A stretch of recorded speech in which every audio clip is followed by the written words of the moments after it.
I enjoyed your story. Well, that was something.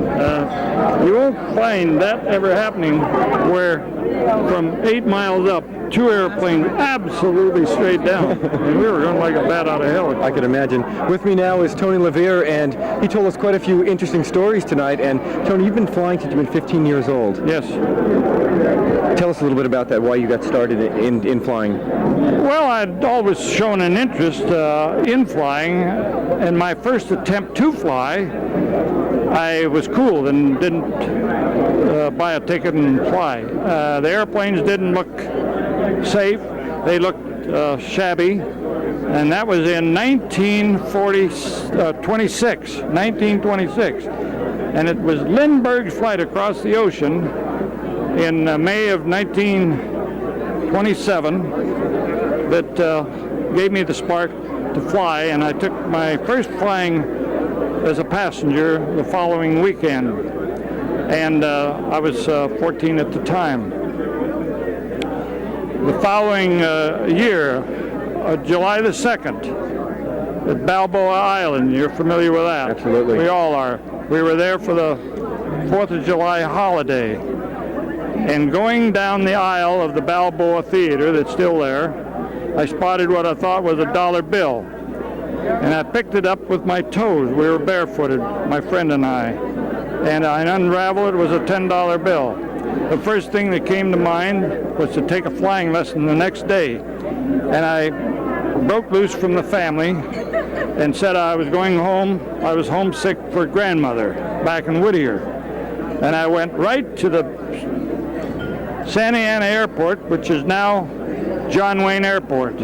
Tried to buy my first flying lesson, and they wouldn't take me up because I was too young. Hey, and besides that, you had to have a student's permit, and they said, and I said, what's a student's permit? Well, that's a physical examination, costs $10. I said, well, thanks, but no thanks. So I went on to Whittier, and I took my first flying lesson there for 20 minutes for $5, and that started me off. And it took just a little less than 2 years to solo. And from there on, my career moved at a reasonably slow pace, but I was devoted completely, 100% completely to aviation. I could think of nothing else, and I think that's the one thing that carried me through all these years. And I also had a very supportive family. My mother and father was very supportive, and that kept me going too. And I just fell into one good thing after another. I was helped all the way. I have to give all these people, many, many people, credit for helping me.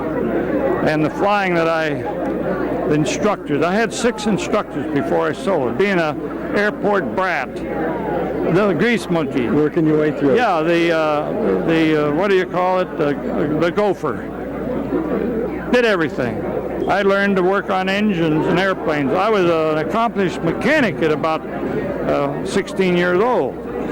And actually my first job was at the Whittier Airways Company at the Los Angeles Seaside Airport out by Whittier. And I was a night watchman and also mechanic, did everything. $100 a month, 80 hours in flying and 20 hours for living, $20 for living.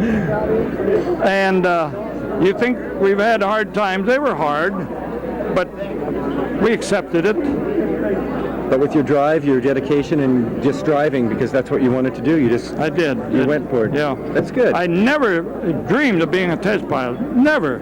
I wanted to be an airmail pilot, then an airline pilot, and I'll be damned, I couldn't pass their physical examination. And it was all, of course, the physical examination at that time, in my case, was invalid. It wasn't a good test at all. And years later, they changed it from what they call the Schneider test, a heart examination, to what we now know as an EKG, electrocardiogram. Hell, I passed those like nobody's business. and I fell into being a test pilot, and you know the rest. Sure. Well, Tony, congratulations on all your accomplishments, and thank you for spending some time with us. Thank you. Thank you. Well, we better hit the deck.